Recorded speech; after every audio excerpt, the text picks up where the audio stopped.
want to first give so much credit to Coach Kyle and his team at Lindenwood. The year they had this year was amazing. You know, I know the struggles they go to in recruiting, you know, coming off where they can't make the NCAA tournament right now, but for the kind of season that he had, it's impressive. His group, the attention to detail that they have every game in and game out, they don't quit. They're one of the hardest playing teams in this league, and it was a great first round opponent for us. And hopefully our guys got used to how physical it is in this tournament. Lindenwood brought it. But I want to give my guys credit as well for, you know, being able to have some resiliency at the beginning of the game. When they threw their first punch, we withstood it and responded and turned it into a W. Questions?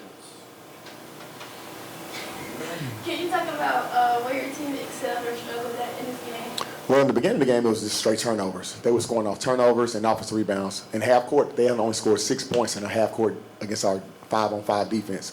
And we made that adjustment at halftime, really hit it home with our guys, and credit to them, they just stuck to what we do every day in practice. They stuck to our training, and it ended up helping us and made a key run for us in the middle of the second half. What was the conversation in the huddle when you guys went down 8-0 there real quick? Calm down, relax. Them guys were blaming it on the ball and looking, it was trying to find every excuse in the book to why it was, but really what it really was Lindenwood was bringing the pain. They played more physical. They were blowing up our screens. They were blowing up our handoffs, and we were bobbling the ball. Just kind of played a little passive instead of being aggressive. And then once we got past that and settled into the game, then we started playing the best version of ourselves. Well, then you outscore them 69-47 the rest of the way, holding to 36% shooting. So just talk about that side of the ball, the defensive side, just how important that is to your success. It's important. You know, we spend a lot of time on defense and practice. You know, these guys get tired of me and shell drill and practice and going to other team sets. That's all we do. We spend a lot of time guarding other team. We feel like in a tournament setting, that's what's going to carry you through tough times. It's not always going to make shots, not always going to make free throws. Sometimes you're going to turn the ball over because other teams playing good defense. But defense should never change. Our energy shouldn't change. Our mindset shouldn't change. It shouldn't be shifted based off of scoring points. And we did that tonight. You know, there was times where we weren't scoring. There was times where they went on runs, and we stayed disciplined.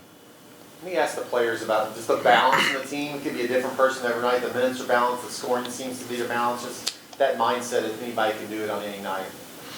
I mean, we got like a real well-rounded team, especially with losing Brandon Weston. That was our all-conference guy, leading scorer. So, you know, it's kind of just nice to have a team where somebody can have an off game and the next person can just step up. So kind of like you always got your guys back. Yeah, like he said, you know, we have a real lethal squad from our first guys to seeing our scout team out there. You know, it doesn't really matter who's leading us in scoring, who produces the most. We're all going to produce in our roles, and we'll always, you know, bring what we do every game. And I think that's why we're so talented.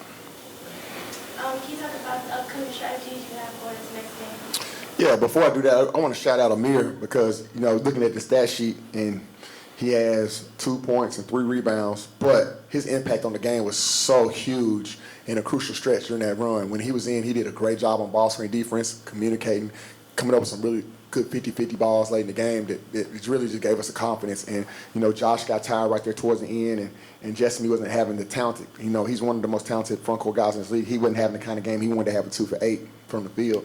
But Ahmir really stepped up today. He did what a senior's supposed to do, so I'm really proud of him.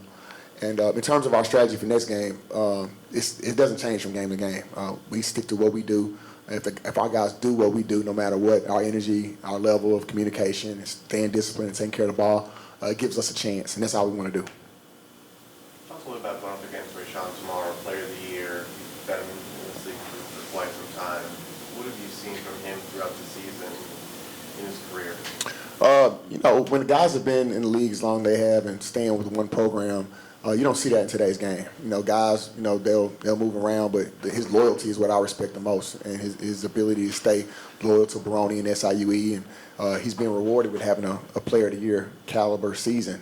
He's a very talented player. He can score the ball in a magnitude of ways. He's a good defender, and he's a leader of their team. He's somebody that we got to be ready to defend tomorrow, and he's a constant threat every time he touches the ball. So no matter what happens, I got a lot of respect for him, and I think he'll have a fantastic pro career as well. And, you know, got nothing but respect, man.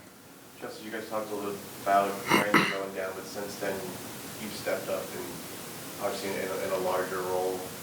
What's it been last, 7 of the last 11, or the 7 of the last 9 games of getting wins? What's been the difference since the early part of the season? I don't know. Early on, we battled a lot of injuries and stuff, so I feel like since we've all been on the court together, we've kind of just been growing. Like 15 new guys, of course, it's going to take time. So I think it's just the amount of games we played together, and since then we've been starting to mesh pretty well. So. I think I got a follow-up for you as well, just, sorry to cut you off, but, like, I saw you when you played in Little Rock, and you were really attacking, looking to score in that game. You guys won in the buzzer beater game. And then tonight, you were kind of more moving the ball, so but you were still a plus 19, so led the team in that category. So just kind of, are you feeling out games, or kind of how do you kind of, in your mind, kind of handle whether you're looking to be more aggressive scoring or facilitating?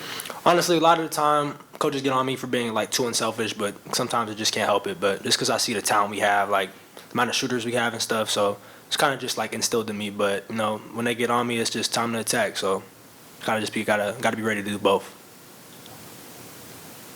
Ahmir, talk a little bit about, obviously, like Coach said, your numbers may have not been 5 and higher, say, right? But you did the little things. Just talk about what your role means to you. Yeah, my main priority is just to win. So, whatever it takes, like we've said countless times, we have a lot of talent on this team. So if I could just get the ball in people's hands where they want it, or where they, dominate and shine, or if I could do my job and stop other bigs from getting rebounds, or whatever it takes, as long as I can get this ring at the end of the day, that's all I really prioritize.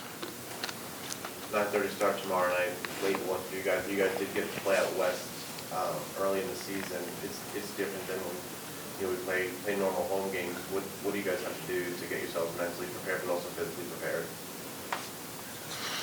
Man, get some rest tonight. Wake up. Got a little pool workout at 8:30, so I'll get our bodies right. That's all. We got all day to rest, man. So we're gonna be ready to go by 9:30 tomorrow night. Yeah. Sleep. Coach, you've been through this when you played at Belmont, but even throughout your career. It's prime time. It's a Friday night. Winner goes to the dance. Tennessee State hasn't been in this situation in some time. But what does it mean, not only being a son of Nashville, but having been through this city to see Tennessee State keep going? Well, it matters. It matters for me personally, because I've always had a huge respect and admiration for Tennessee State University from the history of the game, from back in the day into the 90s with the back-to-back NCAA tournament teams and all the pros that have came from here, the Rob Covingtons and the Hal McClains and Dick Barnett's. I mean, it's a huge, rich tradition here, and winning basketball was and athletics period has always been one of the forefronts for our institution. And we fight through a lot of adversity at Tennessee State, being HBCU, and we carry that torch here as players and as coaches. It matters to us. It matters to the city of Nashville. We're a basketball city. Look at what Vanderbilt's doing right now. Look at Lipscomb University, Belmont University, and us. We want to be one of those primetime teams as well. Tomorrow's just another opportunity for that. We have nothing to lose. They beat us twice. We're not coming in this thing with no pressure on us. We want to come out and be the best version of ourselves and see where the chips fall. But I know these guys, they didn't come to the tournament just to win one game. We came here to win it. And tomorrow they're giving us an opportunity to do that. And we're going to give everything we can to try to get it done. Thank you all.